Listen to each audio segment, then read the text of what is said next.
Inilah video viral seorang wanita yang mengabadikan momen dirinya berbuka puasa bersama sahabatnya. Niat hati bertemu dengan teman-teman, justru wanita itu hanya berduaan dengan seorang pria. Dalam video, makanan yang dipesan pun terbilang cukup banyak. Ada beberapa meja yang penuh dengan makanan, dari mulai makanan buka puasa hingga buah dan makanan berat. Ini kita cuma berdua, padahal udah dipesan dibikinin mini buffet kayak gini. Gimana dong guys? Tuh udah azan. Kita cuma berdua. Gimana? Aku sih itu parah banget ya, karena kayak nggak ada konfirmasi ataupun memang mereka nggak bisa datang tuh kayak ya udah kita konfirmasi aja, jangan takut kayak.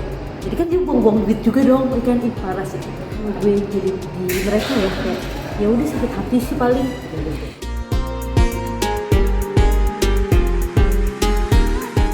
Meski ia sadar jika hanya berbuka dengan 2 orang, namun wanita itu tak sedikit pun marah. Justru ia tampak tertawa bersama teman prianya, lantaran ternyata cerita yang ada di jejaring maya itu kini dialami olehnya sendiri. Kira cuma di TikTok doang ya. Ternyata terjadi di dunia nyata. Ternyata terjadi di dunia nyata. Ini bener-bener berdua doang guys. Biasanya pasti tiba-tiba ada grup yang tiba-tiba setahun sekali nih nongol kayak gitu sih. Pasti akan ada konfirmasinya sih, mau dia datang atau enggaknya, sengaja harus konfirmasi sih. Dibilang egois ya pasti egois ya, karena ya gitu deh, kakak sendiri pasti tahu lah ya, kayak dia nggak datang tapi nggak ada konfirmasi gitu. Dan si yang bikin buburnya itu yang harus mengeluarkan budget lebih banget, bukan lebih lagi, lebih banget tuh.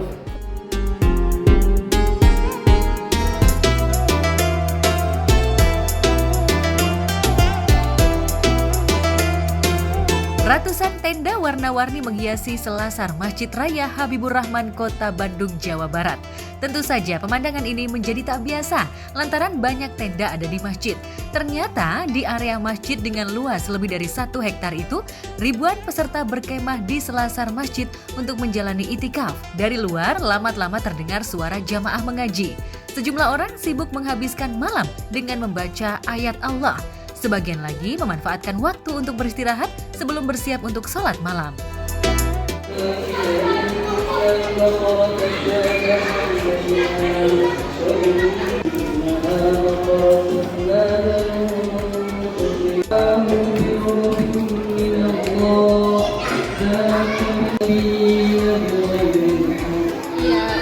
saya udah ketika di sini sejak tahun 2011 rutin sampai akhirnya kemarin pandemi tahun 2020 sampai 2022 ya. Itu kan belum dibuka lagi, jadi ya itikaf di sini.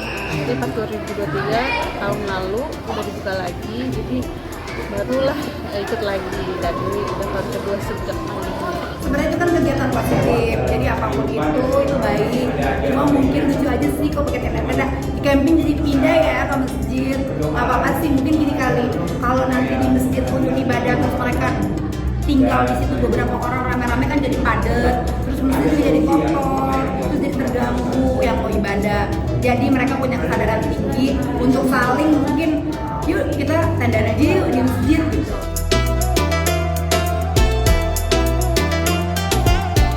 Fenomena tersebut rutin terjadi setiap tahunnya pada kegiatan itikaf, yakni 10 hari sebelum Lebaran Idul Fitri. Setiap tenda tersebut diisi oleh sekitar 4-5 orang untuk satu keluarga. Awalnya sih karena saya kan ikut suami ya ke sini, jadi ikut kebiasaan suami yang udah dari kuliah sama keluarganya udah biasa itikaf di sini, karena enaknya bisa pakai tenda, jadi keluarga bisa, semua keluarga bisa ikut gitu, terutama yang perempuan punya anak, punya bayi gitu, enak gitu ya, bisa ikut itikaf tapi tetap bisa bawa keluarganya karena ada fasilitas tenda. Kalau itu salah satunya, dan karena ada Ustadz Abdurrahman yang beda lah beliau mah, kalau yang mengimani itu kayak kita tersentuh gitu ya gitu.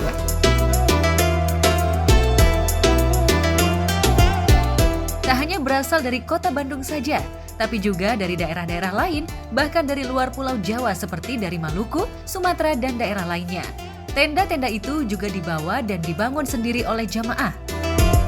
Biasanya sih tiap Ramadan saya usahakan di sini karena saya sendiri orang luar kota, orang Cianjur.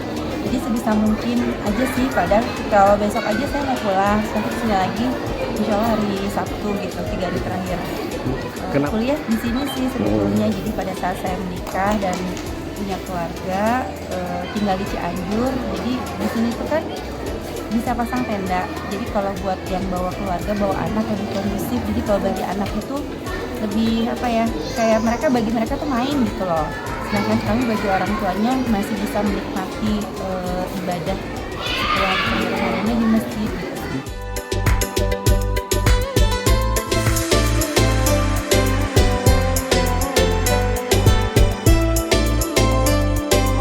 Lain halnya dengan Ashanti dan Anang Hermansyah yang memilih melaksanakan puasa di sisa Ramadan di Tanah Suci.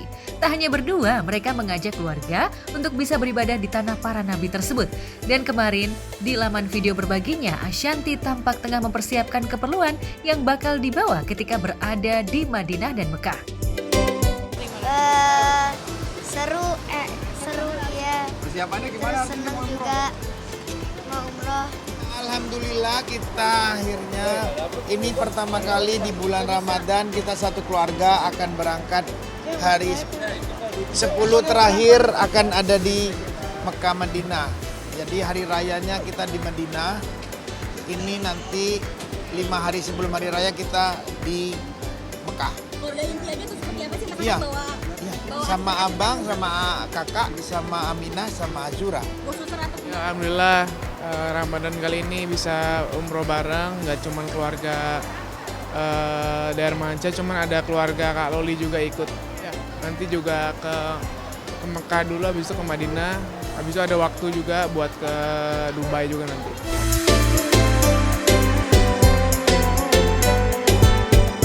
Bawaan Ashanti terbilang cukup banyak, apalagi mereka bakal merayakan Lebaran Idul Fitri di Tanah Haram.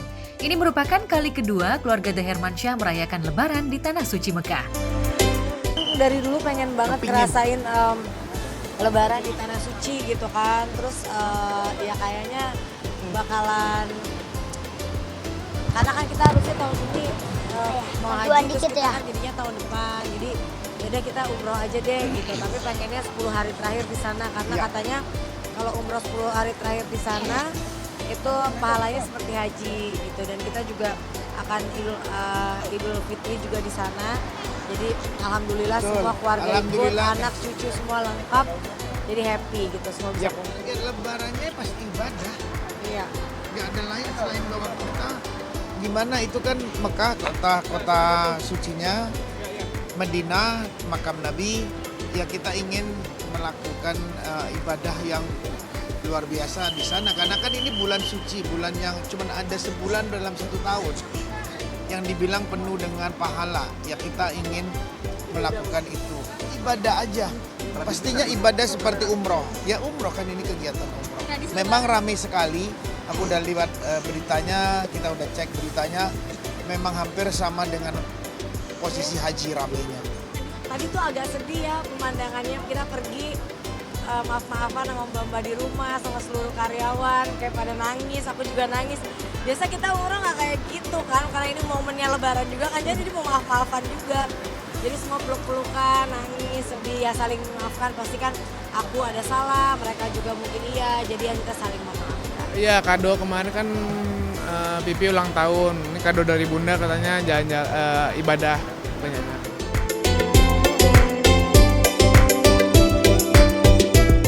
Bahkan keluarga kecil Atta Halilintar pun tak mau ketinggalan. Mereka juga bakal menjalani ibadah umroh sekaligus berlebaran di Tanah Suci bersama Anang dan Ashanti. Lantas benarkah mereka bakal bertemu dengan keluarga Gen Halilintar yang kabarnya tengah berada di Mekah? Banget karena bisa kumpul sama keluarga besar juga, terus bisa bawa anak-anak, terus ini juga pertama kalinya mau bawa Azura juga karena Aminah ini alhamdulillahnya ada yang kedua gitu, jadi senang banget. Dan punya experience baru juga ya bawa Abi. Karena orang tua aku di sana, orang tua Aurel tiba-tiba di sana juga, jadi insya Allah pengen pertama kalinya Lebaran di rumah Allah. Jadi kado Hanifnya hari ini buat kita berdua sih, saling kado mengadui kalau ini perjalanannya buat pernikahan kita. Semoga anniversary ke 3 tahun ini dengan umroh ini kita jadi banyak berdoa di sana, jadi lebih kuat lagi. jadi lebih kuat, dijaga dari gangguan, dijaga dari hal-hal yang buruk.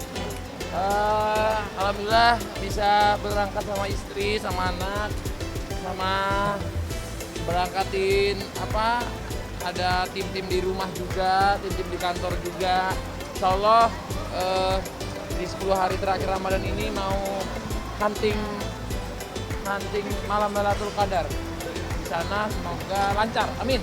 Iya, spesial banget sih karena ada Azura sama Amina ikut kan. Iya. Malah seneng, malah aku udah tahu Amina sama Azura akan ngapain nanti di sana. Amina pasti, pokoknya bakalan, Amina kan pernah ya, kalau Azura kan pertama kali.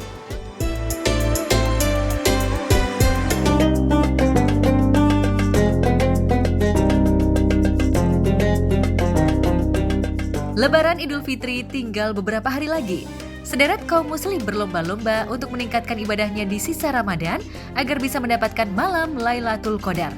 Namun, ada salah satu yang wajib dan tak bisa ditinggal, yakni membayar zakat fitrah. Aiman Riki misalnya, di tengah kesibukannya, ia menyempatkan waktu untuk membayar zakat. Menariknya, kecanggihan teknologi membuat Aiman dengan mudahnya membayar zakat. Assalamualaikum pemirsa Gospot RCTI. Ketemu lagi sama aku Aiman Riki, dan hari ini tuh udah menjelang bulan puasanya akan berakhir. Otomatis kita akan memasuki Lebaran. Nah, jangan lupa kalau sebelum Lebaran kita harus membayar kewajiban kita, itu adalah membayar zakat fitrah. Nah, kali ini aku mau ngajak teman-teman Gospot untuk membayar zakat fitrah. Kalau biasanya zakat fitrah itu dibayarkan kalau nggak di masjid atau misal kita bisa langsung ke orang-orang yang berhak. Nah, aku kasih alternatif lain yang memudahkan kita banget di sini nih tempat. Mas, aku tuh kan lumayan nih agak hektik ya kegiatan-kegiatan aku. Nah, pas kebetulan di sini aku ngelihat ada boothnya Dompet Duafa, bisa juga zakat fitrah. Aku pengen zakat fitrah di sini. Gimana caranya, Mas? Sebelum zakat fitrah kita ngisi buku tamu dulu. Kalau udah ngisi buku tamu, nanti kita pembayaran zakat fitrahnya untuk siapa aja ditujukannya. Setelah itu kita akad atau niat zakat fitrahnya. Nah, untuk zakat fitrah sebetulnya sebaiknya itu justru sesuai dengan yang biasa kita makan. Kita makan itu kan biasanya misalkan aku nggak mungkin dong yang cuma 30.000, 40.000 gitu kan. Sebaiknya bahkan kalau misalnya di atas 59.000, 100.000 kalau ada aku mau gitu. Tapi besaran sendiri di Dompet Duafa distandarkan 59.000. Bisa juga dengan beras sebanyak 2,5 kilo atau 3,5 liter gitu. Kalau aku sendiri ya, karena kan zakat ini tuh sesuatu kewajiban. Jadi kalau misalkan kita tunaikan di akhir-akhir takutnya lupa. Apalagi kalau udah lupa otomatis sayang banget dong, kewajiban puasa udah tapi kewajiban zakatnya malah nggak dilakuin. Jadi sebisa mungkin kalau aku laksanakan sebisa mungkin yang aku bisa maksimal. Misalkan pas sekarang nih ketemu Dompet Duafa ini, ya udah aku lakuin sekarang.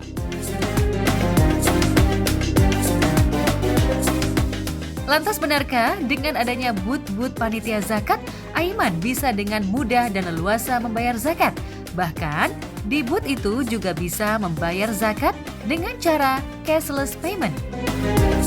Bayar sendiri bisa pakai cash atau bisa pakai QR?